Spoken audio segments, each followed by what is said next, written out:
Assalamualaikum warahmatullahi wabarakatuh. Perkenalkan, nama saya Almaindah Fitriana Alwi dari kelompok 1 untuk mata kuliah Pendidikan Agama Islam dengan anggota kelompok yang pertama Amelia Putri, yang kedua Anissa Aura Zahri, dan yang ketiga Ayunda Prayudya. Di sini saya dan teman-teman saya akan membahas materi tentang KB atau keluarga berencana menurut agama Islam atau dalam pandangan agama Islam. Sebelum kita masuk ke pembahasan, penting bagi kita untuk mengetahui apa sih pengertian dari keluarga berencana atau apa yang dimaksud dengan program keluarga berencana itu sendiri.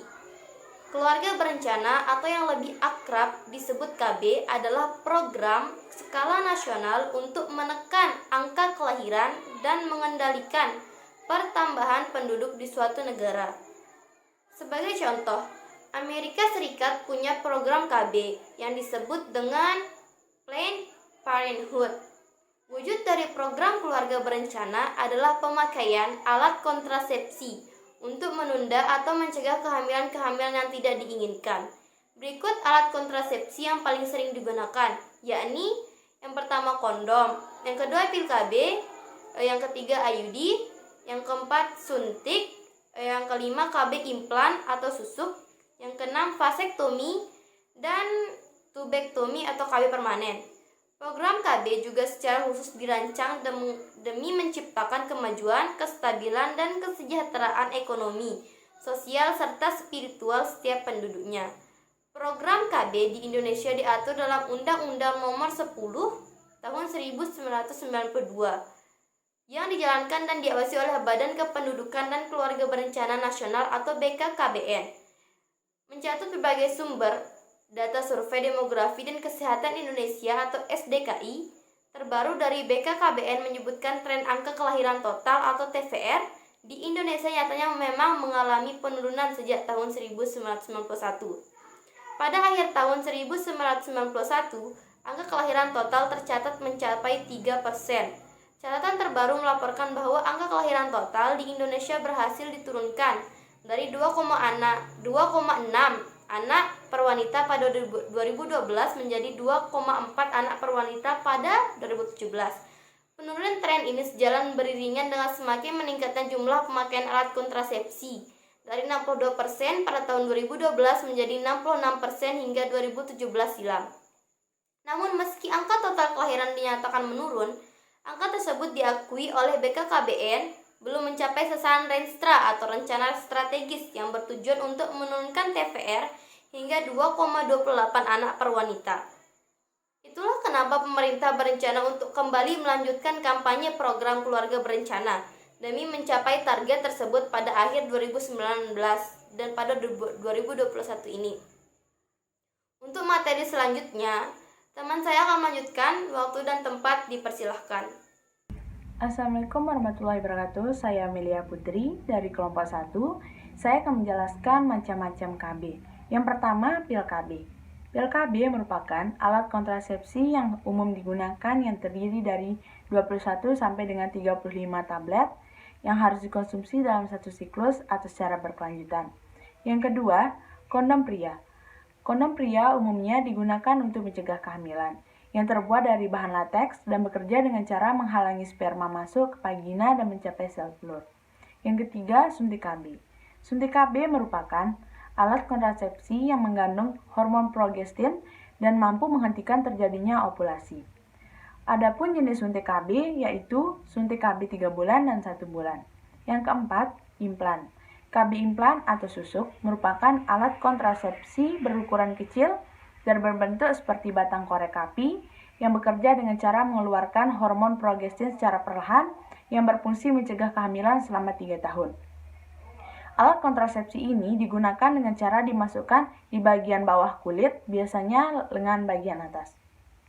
Yang kelima, IUD atau intrauterine device merupakan alat kontrasepsi berbahan plastik dan berbentuk menyerupai huruf T yang diletakkan di dalam rahim untuk mencegah kehamilan dengan cara menghalau sperma agar tidak membuahi sel telur. Adapun jenis IUD pada umumnya digunakan yaitu IUD yang terbuat dari tembaga dan dapat bertahan hingga 10 tahun serta IUD yang mengandung hormon yang perlu diganti setiap 5 tahun sekali. Yang keenam, kondom wanita. Kondom wanita berbentuk plastik yang berfungsi untuk menyelubungi vagina yang terdapat cincin plastik di ujung kondom, sehingga posisinya mudah disesuaikan. Kondom ini tidak dapat digunakan secara bersamaan dengan kondom pria. Yang ketujuh, spermisida. Spermisida adalah produk kontrasepsi yang digunakan di dalam vagina sebelum berhubungan seksual. Produk ini biasanya berbentuk jeli, krim, membran, atau busa yang mengandung bahan kimia untuk membunuh sperma. Yang kedelapan, diafragma merupakan alat kontrasepsi yang terbuat dari karet berbentuk kubah. Alat ini ditempatkan di mulut rahim sebelum berhubungan seksual dan umumnya digunakan bersama dengan spermisida.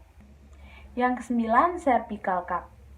Cervical cup berbentuk seperti diafragma, umumnya digunakan bersama dengan spermisida dan berfungsi untuk menutup jalan sperma masuk ke rahim.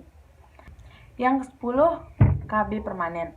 Metode kontrasepsi ini memiliki efektivitas yang tinggi atau hampir 100% efektif untuk mencegah kehamilan. Untuk jenis KB ini pada masing-masing orang itu berbeda, tergantung jenis kelaminnya. Pada pria biasanya dilakukan dengan vasektomi, sedangkan pada wanita bisa dengan tubektomi atau proses pengikatan tuba falopi. Assalamualaikum warahmatullahi wabarakatuh. Perkenalkan, nama saya Anissa Warzari dari kelas B kelompok 1 Prodi D3 Kebidanan jurusan Kebidanan. Di sini saya akan melanjutkan penjelasan dari anggota kelompok saya mengenai pandangan Islam memandang program keluarga berencana atau KB. Program KB dibuat untuk menciptakan kemajuan, kestabilan, kesetaraan, dan kesejahteraan ekonomi, sosial, dan spiritual penduduk. Menurut pandangan medis, program KB ini sendiri memiliki beberapa keuntungan.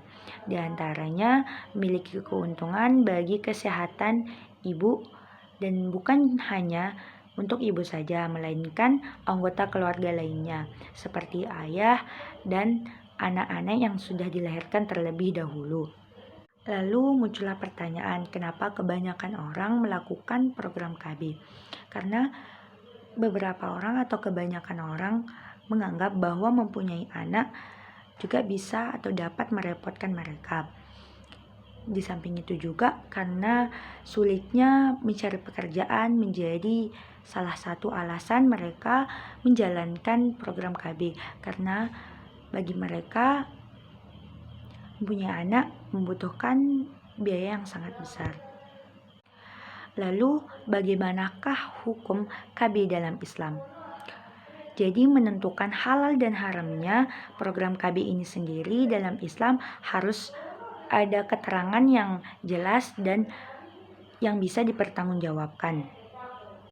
Para ulama memiliki pandangan bahwa mengikuti program keluarga berencana ini adalah hukumnya haram jika tujuannya untuk mencegah kehamilan. Karena Allah Subhanahu wa Ta'ala memerintahkan bagi para perempuan untuk memiliki keturunan yang banyak dan kuat untuk Islam. Jangan sampai karena menjalankan program KB tujuannya untuk mencegah kelahiran dan karena adanya faktor ekonomi. Karena Allah Subhanahu wa Ta'ala berfirman dalam surah Al-Isra ayat 31, dan janganlah kamu membunuh anak-anakmu karena takut kemiskinan. Kamilah yang akan memberikan rezeki kepada mereka dan juga kepadamu. Jadi dapat disimpulkan bahwa program KB dinyatakan haram jika tujuannya bukan untuk kemaslahatan dan keselamatan ibu. Bisa juga dinyatakan halal jika berorientasi pada kesehatan dan kesejahteraan ibu. Sekian dari saya. Wassalamualaikum warahmatullahi wabarakatuh. Assalamualaikum warahmatullahi wabarakatuh. Perkenalkan, nama saya Ayunda Prayodia dari kelas B tingkat 1 semester 1 kelompok 1. Baiklah, saya akan membacakan materi kelompok saya tentang KB. Baiklah, saya akan membacakan materi dari kelompok kami tentang KB. 1. Mencegah kehamilan yang tidak diinginkan. Di Indonesia ada sekitar 20% insiden kebobolan hamil, yaitu kehamilan yang tidak direncanakan atau tidak diinginkan. Dari total jumlah kehamilan yang tercatat pada populasi pasangan menikah, ada berbagai risiko komplikasi kesehatan yang mungkin terjadi akibat kehamilan yang tidak diinginkan, baik itu sang ibu sendiri maupun jabang bayinya. Kehamilan yang tidak direncanakan dan tidak diinginkan dapat meningkatkan risiko bayi lahir prematur, berat badan rendah atau BBLR, hingga cacat akhir. Yang kedua, mengurangi risiko aborsi.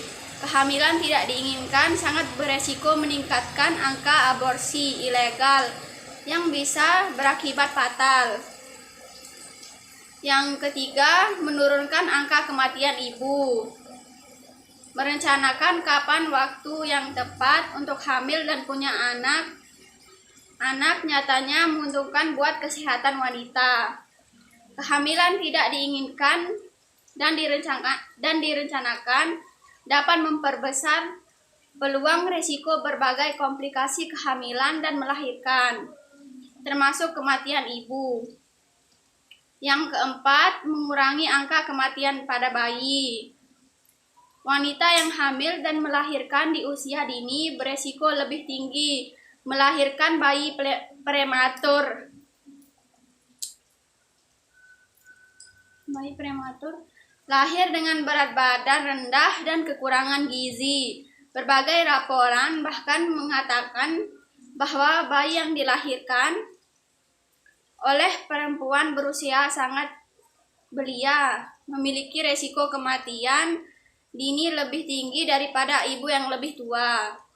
5. Membantu mencegah HIV atau AIDS. Salah satu metode kontrasepsi yang umum dan paling mudah ditemukan adalah kondom. Kontrasepsi ini Anda temukan dengan mudah di setiap minimarket dan toko swalayan. Yang keenam, menjaga kesehatan keluarga. Melalui program keluarga berencana, Anda dan pasangan Anda bisa menentukan sendiri kapan waktu yang tepat untuk memiliki momongan. Dengan begitu, Anda berdua bisa mempersiapkan hamil secara fisik,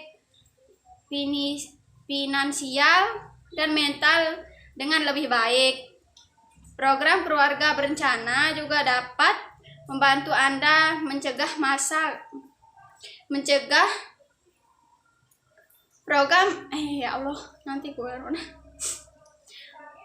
Program keluarga berencana juga dapat membantu Anda merencanakan masa depan si kecil yang lebih matang.